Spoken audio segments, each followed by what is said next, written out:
Hello and welcome to Samadhi. Today on Friday, April 13th, 2018, we're here with Michael and he's going to bring us the daily word. Thank you everyone for joining us. Thank you, Ali. Let's take a deep breath.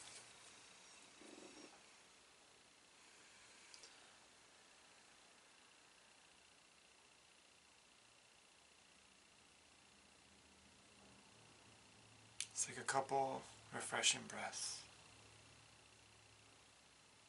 Breaths of clarity, of presence.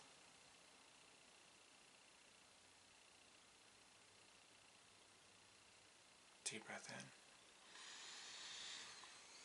All ready to receive. Thank you again. And the word, of course, our mother is with us here in spirit. And the word for today is, I wonder what it is. You like that one? Beautiful word for today. The word for today is free. Free. Free. I am free to respond affirmatively. Let me do that again. I am free to respond affirmatively to God's constant outpouring. Am I shifting? Hold on a second. Want me to help you? Got it? I'm only here as backup, so if you need to. No, you're here more. No, if you need me to read it, go ahead. I am free to respond affirmatively to God's constant outpouring of sustenance. There, now No. Keep going. You did great. You did great. Keep going. No, I know, but I'm saying, I just wanted to, because I tell people, don't run away from what you think you can't do. You got it, Sam. So, go. You don't want to read it? Okay. God has placed within my heart the power to choose life. I am free to choose the path of love. I am free to remember that the very light of Christ, Spirit, reigns in my heart. Although I may sometimes lose sight of the glory in my soul, Jesus' invitation is always before me to behold the light of the Christ within my heart. And within each person's heart, even when I am facing challenges that may seem insurmountable, I am free to spend a few minutes in quietude and remind myself that all that God is lies within me. God's steadfast help is always available, and nothing can take away my ability to respond affirmatively with a wholehearted yes. Yes. Yes. Now the Lord is the Spirit. This is in 2 Corinthians 3:17. 2 Corinthians 3:17. And I'm going to prepare it in the message as I'm going to read it.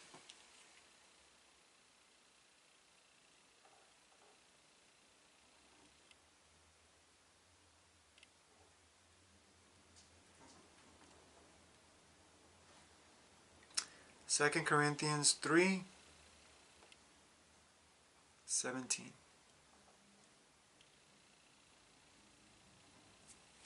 Says, now the Lord is the Spirit, and where the Spirit of the Lord is, there is freedom. I'm going to break it down to the deeper truth. Now the law is the Spirit. Where the Spirit of the law is, there is freedom. In the message it says,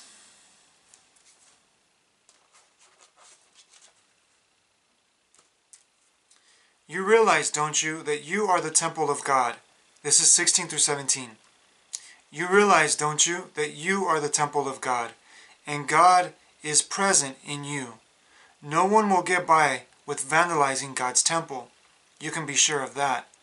God's temple is sacred, and you, remember, are the temple. How is that? Is that right? Oops. You know what? It's like 2 days now I've read purposely read the right or adequate thing. And I'm going to read that again. But I'll go to the verse that we were meant to read. You are shifting, aren't you? Yes, I'm shifting. Wow. It says, you realize, don't you, that you are the temple of God, and God is present in you. No one will get by with vandalizing God's temple. You can be sure of that. God's temple is sacred, and you, remember, are the temple. And that's what we always emphasize in our classes. So, beautiful. I'm going to screenshot Yeah, that. please. So give me 1 second, guys. Because this is amazing.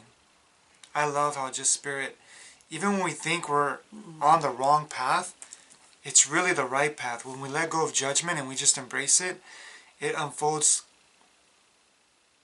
unimaginable than what we could have ever pre-planned. And that's in a message of itself right there.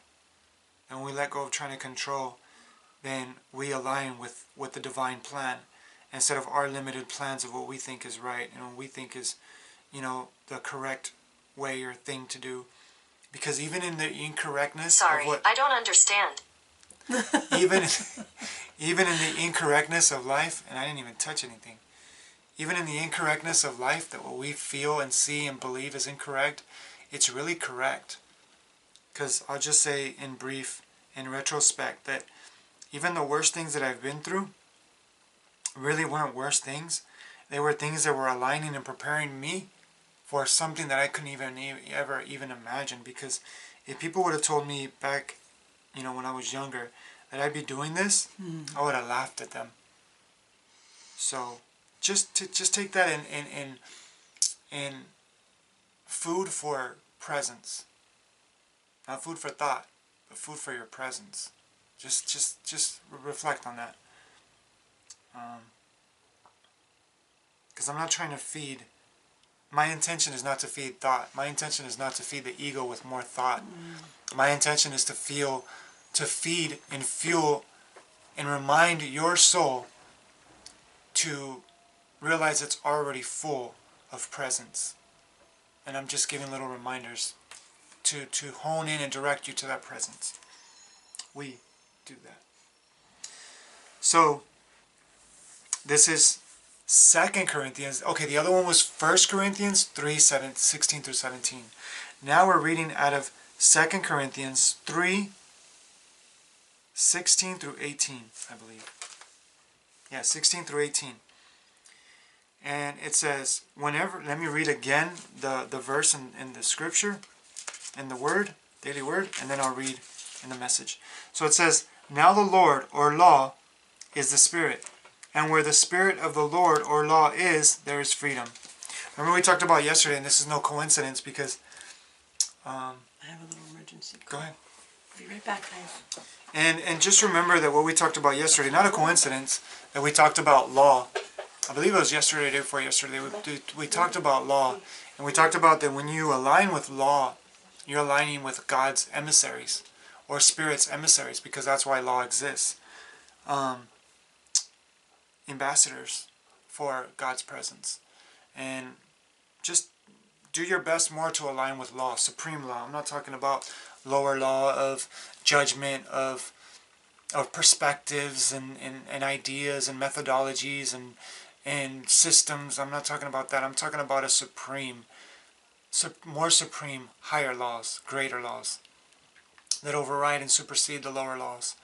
And when you work with the higher laws and you use the lower laws, then you can realize that you're always interceded for. You're always what people call protected, which I don't believe in that word, but to each their own. But just the thought of feeling that you need to be protected comes from a fear-based consciousness. So when you let go of thinking you need to be protected and you just live in the law, you live in love, you live in compassion, you live in patience, those are laws. Patience is a law. Love is a law. It's a more divine law. So, and there's infinite laws. So we can be on here all day talking about supreme laws. But that's why we advise people to come to our classes and learn about these laws and learn about the way that it really moves beyond. If we're not guided, we can be lost trying to figure it out. But when you're guided in the right direction, which is internal, not external, not feeding your thought, not feeding the brain, not feeding, excuse me for saying this, but not feeding the idea of education, of constructs, of perspectives, of thoughts, of beliefs, of ideas, etc., of judgments, but really of internalizing what's already true, which is you. So, this is 2 Corinthians 3:16 through 18. Whenever, though, they turn to face God, as Moses did, God removes the veil, and there they are, face to face. They suddenly recognize that God is a living personal presence, not a piece of chiseled stone. External, internal, external. It's right there. I'm going to repeat it. God removes the veil, and there they are, face to face. They suddenly recognize that God is a living personal presence, not a piece of chiseled stone. And when God is personally present, a living spirit, that old constricting legislation is recognized as obsolete. We're free of it, all of us. Nothing between us and God. Our faces shining with the brightness of God's face. And so we are transfigured much like the Messiah, our lives gradually becoming brighter and more beautiful as God enters our lives and we become like God. And we become like God. Not God. We become like God. We become more free, more empowered, more masters of our lives instead of victims. So, I thought that was beautiful because here it's kind of sounding contradictory because it's saying that only you and God, but really, if you get the depth and the profundity of this, is when you align with law, you're aligning with more of God's presence. Because there's something subtle moving through space and time. That is these supreme laws. And when we align and we embrace these laws, then we embrace what God has given us, the gifts God has given us, the blessings God has given us. And then we have more, that the veil comes off and we can see God for what God is, instead of just an external being or statue or image outside of us, when really it's within us. So I hope you enjoyed today's daily word. Fortunately, Ali is on an amazing, beautiful call, and with her son. So that right there is beautiful in and of itself. So Ali, with her presence, is speaking and sharing with us. So thank you everyone for joining us. Hope you enjoyed today's daily word. Blessings. Oh, and here she comes. That was a little emergency call. That's fine. I know it was great. And she'll listen to it. And I will listen to And the she was rest of feeling it. Always. So thank you. Thank you. Thank you. It came together beautifully. Thank you, sweetheart. So thank you everyone. And again, if you have any... Oh, there you go. If you have any questions, if you have any comments, anything, we're here to serve. So please feel free to reach out and subscribe. Again, subscribe to get the latest and greatest from Samadhi. Yes. From the emissaries of spirit in this physical dimension. Thank you everyone. We're here to serve you. And remember that align with that. Don't let this disconnect you. Always remember that you are always connected. You are never blocked. You are never resistant from that presence. It's your thought constructs, your perspectives, let you disconnect consciously, but unconsciously you're always connected. But reconnect by remembering the truth of who you are and align with that, because you are that. It even says, and I'll finish with this, it even says, and so we are transfigured, much like the Messiah, our lives gradually becoming brighter and more beautiful as God enters our lives and we become like God. That was Jesus' goal, for us all to become like God, meaning servants of God, but like God. So when people look at us, they feel the presence of God. They feel the love of God. They feel the compassion of God. They feel the patience of God. They feel the greatness of God. So don't sell yourself short. I did this for many years, thinking that my humility was serving God. But there's a difference between humbleness and external ego, look at me humble. Okay, that is not what God looks for. God looks for true humbleness in your greatness. But becoming humble and saying, not me, but God. Become great. Find your greatness and reflect and project your greatness. But always give God, Spirit, the glory. Amen. That's how you humble yourselves. Amen. Thank you, everyone.